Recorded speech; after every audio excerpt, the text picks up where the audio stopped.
নমস্কার সকলকে। আজকে 9ই জানুয়ারি এবং 9ই জানুয়ারির যে গুরুত্বপূর্ণ কারেন্ট অ্যাফেয়ার্সগুলো বিগত 2-3 দিনে যা পাওয়া গেছে সে সম্পর্কে কয়েকটা প্রশ্ন আমরা আলোচনা করে নেব।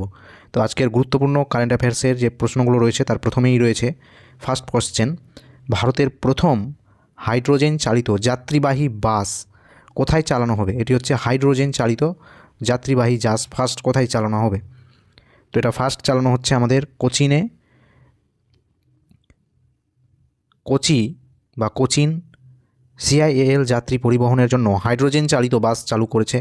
জাতীয়ভাবে প্রথমবারের মতো এটি বাস তৈরি করতে প্রস্তুত, যা বিমান চলাচল এবং পরিষ্কার এবং সবুজ গতিশীলতা অর্থাৎ গ্রিনারিকে এখানে উৎসাহ দেওয়া হয়েছে। মোট প্রকল্পের ব্যয় হচ্ছে 8.7 কোটি টাকা, যা পর্যায়ক্রমে প্রকাশ করা হবে। পর্যায়ক্রমে মানে ধাপে ধাপে এটিকে ব্যয় করা হবে। হাইড্রোজেন বাস সংগ্রহের কাজ 12 মাসের মধ্যে সম্পন্ন করবে এবং বাসগুলির যে মালিকানা অর্থাৎ যে মালিকানার দায়িত্বে আছে সেটা হচ্ছে সিআইএএল। তো এটি মূলত আমাদের এয়ারপোর্টে শুরু করা হচ্ছে। 2 নম্বর প্রশ্ন, কোন রাজ্যে ভারতের শীর্ষস্থানীয় পুনর্নবীকরণযোগ্য অর্থাৎ রিনিউয়েবল এনার্জিকে সরবরাহকারী রাজ্য হিসেবে প্রথম হয়েছে অর্থাৎ শীর্ষস্থানে রয়েছে? এই যে রিনিউয়েবল এনার্জি অর্থাৎ হচ্ছে আমাদের নবীকরণযোগ্য শক্তির উৎস যেগুলো রয়েছে, তো সেইগুলো হচ্ছে কোন কোন রাজ্য এখানে টপে রয়েছে? তার সঠিক উত্তর হয়ে যাবে গুজরাট রাজ্য। গুজরাট রাজ্য ভারতের স্থাপিত পুনর্নবীকরণযোগ্য শক্তির ক্ষমতার দিক থেকে গুজরাট 42,583 মেগাওয়াট নিয়ে প্রথম স্থানে রয়েছে, যা একটি পুনর্নবীকরণ বিদ্যুৎ উৎপাদনে জাতীয়ভাবে শীর্ষস্থানীয় করে তুলেছে। ভারতের মোট পুনর্নবীকরণযোগ্য ক্ষমতার 16.50% অবদান রাখে এই রাজ্য একাই, যা এর শক্তিশালী নীতিগত সহায়তা এবং অবকাঠামোগত প্রস্তুতির প্রতিফলন। বায়ু বিদ্যুৎ উৎপাদন ক্ষমতার ক্ষেত্রে গুজরাট প্রথম এবং সৌর বিদ্যুৎ উৎপাদন ক্ষেত্রে দ্বিতীয় স্থানে রয়েছে। বায়ু বিদ্যুৎ অর্থাৎ বায়ুকল থেকে বিদ্যুৎ উৎপাদন করা, তো এইখানে হচ্ছে গুজরাট প্রথম স্থানে রয়েছে। এবং বায়ু বিদ্যুৎ উৎপাদন জানি আমরা এটা হচ্ছে নবীকরণযোগ্য শক্তি, যেটা হচ্ছে পুনর্নবীকরণযোগ্য শক্তি, যেটা হচ্ছে আমরা প্রতিনিয়ত পেতে পারি, এর কোনো শেষ নেই। এবং সেই ক্ষেত্রে আমরা সৌর বিদ্যুৎ যেটা রয়েছে সৌর বিদ্যুৎ এটাও কিন্তু দেখতে পাবো। এগুলো হচ্ছে আমরা আজীবন পেতে যেতে পারি। এই নেতৃত্বে ভারত দীর্ঘমেয়াদী পরিচ্ছন্ন জ্বালানি দৃষ্টিভঙ্গির সাথে সামঞ্জস্যপূর্ণ এবং জীবাশ্ম জ্বালানির উপর নির্ভরতা হ্রাস করা হচ্ছে। এখানে জীবাশ্ম জ্বালানি অর্থাৎ হচ্ছে এই যে আমরা পেট্রোলিয়াম ইউজ করছি, কয়লা ইউজ করছি, তো এইগুলোর পরিমাণ আমরা ধীরে ধীরে কমাচ্ছি এবং আমরা এইগুলো শক্তির প্রতি ধীরে ধীরে শিফট হচ্ছি। তো যে রাজ্যটা প্রথম শীর্ষ স্থানে রয়েছে এইগুলো ব্যবহার করার ক্ষেত্রে, এই শক্তি ব্যবহার করার ক্ষেত্রে, নবীকরণযোগ্য শক্তি ব্যবহার করার ক্ষেত্রে, সেটি হচ্ছে আমাদের গুজরাট রাজ্য। পরবর্তী প্রশ্ন দেখে নেব 3 নম্বর আজকের। 2026 সালের ফেব্রুয়ারিতে প্রকাশিত পঞ্চায়েত অ্যাডভান্সমেন্ট ইন্ডেক্সে 2.0তে পঞ্চায়েত অ্যাডভান্সমেন্ট ইন্ডেক্স 2.0তে কোন রাজ্য জাতীয় স্তরে শীর্ষ স্থান দখল করে রয়েছে? তো আমরা যদি এর সঠিক উত্তর দেখতে চাই তাহলে অপশান এ ত্রিপুরা রাজ্য। 2026 সালের ফেব্রুয়ারিতে প্রকাশিত পঞ্চায়েত অ্যাডভান্সমেন্ট ইন্ডেক্স, যেটাকে আমরা সংক্ষেপে পিএআই বলছি, যা 2.0 লঞ্চ হয়েছে, ত্রিপুরা রাজ্য জাতীয় স্তরে কিন্তু শীর্ষস্থান দখল করেছে। ত্রিপুরার জেলা রয়েছে, ওটা জেলার নাম হচ্ছে সেপাহীজলা। তো জামপুইজলা ব্লকের যুগল কিশোর নগর গ্রামে কমিটি এই স্কোর নিয়ে সারা দেশে সারা দেশে প্রথম স্থান হচ্ছে অর্জন করেছে। এই সূচক টেকসই উন্নয়ন লক্ষ্যমাত্রার ওপর ভিত্তি করে গ্রামীণ স্থানীয় সংস্থাগুলোর কর্মক্ষমতাকে হচ্ছে বৃদ্ধি করে, মূল্যায়ন করে, অর্থাৎ গ্রামীণ এলাকার মধ্যে যা যা চলছে প্রকল্প সেগুলো হচ্ছে কতটা কি বাস্তবায়ন হচ্ছে না হচ্ছে এইগুলো হচ্ছে বিচার করেই কিন্তু এখানে হচ্ছে র্যাঙ্কিংটা দেওয়া হয়। আজকের পরবর্তী প্রশ্ন 4 নম্বর, যে বিশ্বের প্রথম ব্যক্তিগত পার্সোনাল স্পেস স্টেশন হেভেন 1 এটা কোন দেশ তৈরি করতে যাচ্ছে? তো হেভেন 1 নামক ব্যক্তিগত স্পেস স্টেশন তৈরি করতে যাচ্ছে ইউএসএ, যাকে আমরা আমেরিকা বলে চিনছি। ইউএস দেশটি হচ্ছে প্রথম নিজের ব্যক্তিগত স্পেস স্টেশন কিন্তু শুরু করতে চলেছে। আমেরিকার কোম্পানি ভাস্ট দ্বারা তৈরি হেভেন 1 বিশ্বের প্রথম ব্যক্তিগত বা বাণিজ্যিক স্পেস স্টেশন, যা স্পেস এক্স ফ্যালকন 9 এর মাধ্যমে 2027 সালের শুরুর দিকে নিম্ন পৃথিবী কক্ষে অর্থাৎ লোয়ার হচ্ছে আমাদের যে বায়ুমণ্ডল রয়েছে বায়ুমণ্ডলের এবারে নিম্নের দিকে উৎক্ষেপণ করা হবে। এখানে লিইও হচ্ছে লোয়ার এয়ারো, এই মুহূর্তে মনে পড়ছে না লিও, কিন্তু এটা হচ্ছে পৃথিবীর একবারে যে বায়ু স্তর রয়েছে তার নিচের দিকে। এটি একটি কমার্শিয়াল স্পেস স্টেশন হিসেবে, কমার্শিয়াল অর্থাৎ হচ্ছে এখানে কিন্তু বাণিজ্যিকভাবে মাফ করবেন, স্পেস স্টেশন হিসেবে গবেষণার পাশাপাশি পর্যটকদের এখানে উন্নত সুবিধা কিন্তু দেওয়া হবে, যেমন জিম, ব্যক্তিগত কর্মকক্ষ। তো এইগুলোই কমার্শিয়াল মানে হচ্ছে পাবলিক ইউজের জন্য কিন্তু এটা করা হবে। তো এইটাই হচ্ছে ফার্স্ট তৈরি করতে চলেছেন, যেখানে জনগণও ব্যবহার করতে পারবেন। আমরা জানি ভবিষ্যতে কিন্তু মহাকাশ যে ভ্রমণ এটা কিন্তু হতে চলেছে। তো এইগুলোকেই কেন্দ্রে বিন্দু রেখে আমেরিকা এই জিনিসগুলো কিন্তু শুরু করতে চলেছে।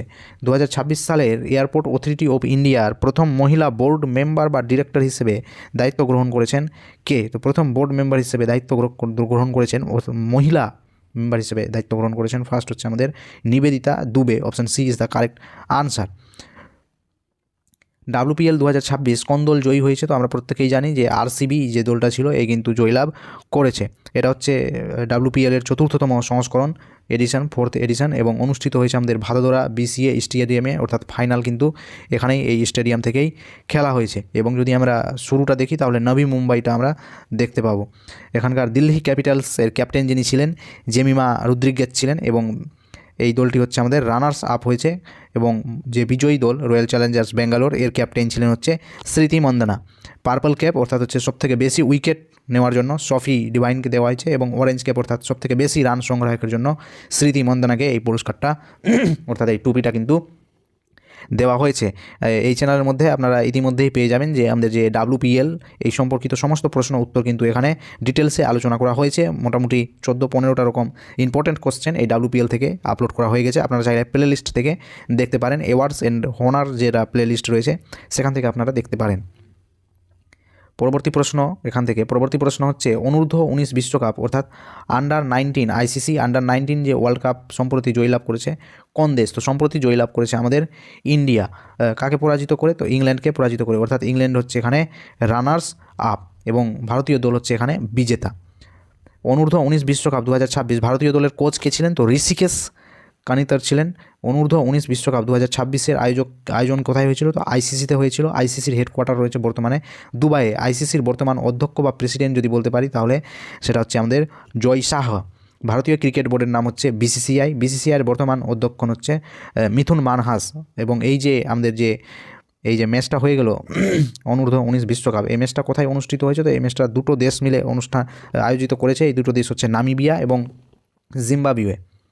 পরবর্তী 8 নম্বর প্রশ্ন, আন্তর্জাতিক অলিম্পিক সমিতির প্রথম ইরানি মহিলা কে হয়েছেন? ইরানি মহিলা সদস্য কে হয়েছেন? তো প্রথম ইরানি মহিলা সদস্য হয়েছেন সরজা আঘাই হাজি আগা। সরজা আঘাই হাজি আগা হচ্ছে প্রথম মহিলা ইরানি সদস্য। পশ্চিমবঙ্গের ত্রিস্তরীয় পঞ্চায়েত ব্যবস্থা কতদিন পর্যন্ত অনাস্থা প্রস্তাব না আনার জন্য বিধানসভায় একটা বিল পাস হয়েছে? তো এটা হচ্ছে 3 বছর পর্যন্ত। 3 বছর পর্যন্ত পঞ্চায়েতের ত্রিস্তরীয় ব্যবস্থায় যে পঞ্চায়েত রয়েছে সেখানে কোনো রকম অনাস্থা প্রস্তাব কিন্তু আনা যাবে না 3 বছর পর্যন্ত।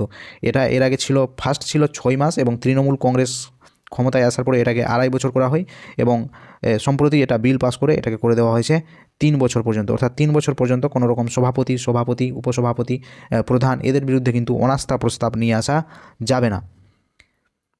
ত্রিস্তর পঞ্চায়েতে জেলা পরিষদের সভাধিপতি, সহসভাপতি, পঞ্চায়েত সমিতির সভাপতি, সহসভাপতি, গ্রাম পঞ্চায়েতের প্রধান, উপপ্রধানের বিরুদ্ধে 3 বছরের আগে কোনো রকম অনাস্থা প্রস্তাব কিন্তু আনা যাবে না। এতদিন 2.5 বছর পর্যন্ত এই জিনিসটা ছিল, এরপরে হচ্ছে এটাকে বাড়িয়ে দিয়ে সেই সীমা 3 বছর পর্যন্ত করা হলো।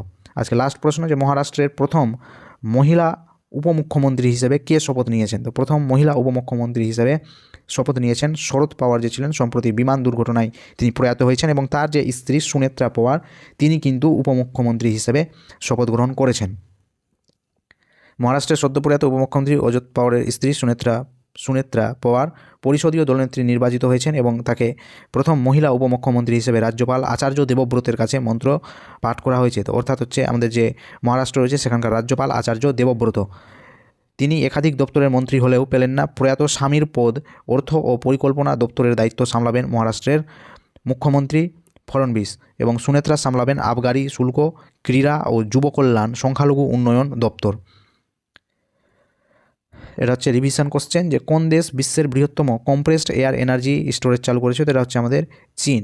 এর আগের দিনের প্রশ্ন, আজকে ছিল এই কয়েকটা প্রশ্ন। আশা করি প্রশ্নগুলো আপনাদের উপকারে লাগবে এবং ভবিষ্যতে যে পরীক্ষাগুলো হতে চলেছে সেগুলোর জন্য ভীষণ গুরুত্বপূর্ণ। এরপরে হচ্ছে আমাদের চ্যানেলটিতে আপনারা যদি নতুন হয়ে থাকেন তাহলে অবশ্যই সাবস্ক্রাইব করে উৎসাহটা অন্তত বাড়াবেন, যেন পরবর্তীতে এরকম ভিডিও আরও নিয়ে আসতে পারি উৎসাহের সাথে। এতক্ষণ ভিডিওটা যে আপনারা দেখলেন তার জন্য আপনাদের অসংখ্য ধন্যবাদ।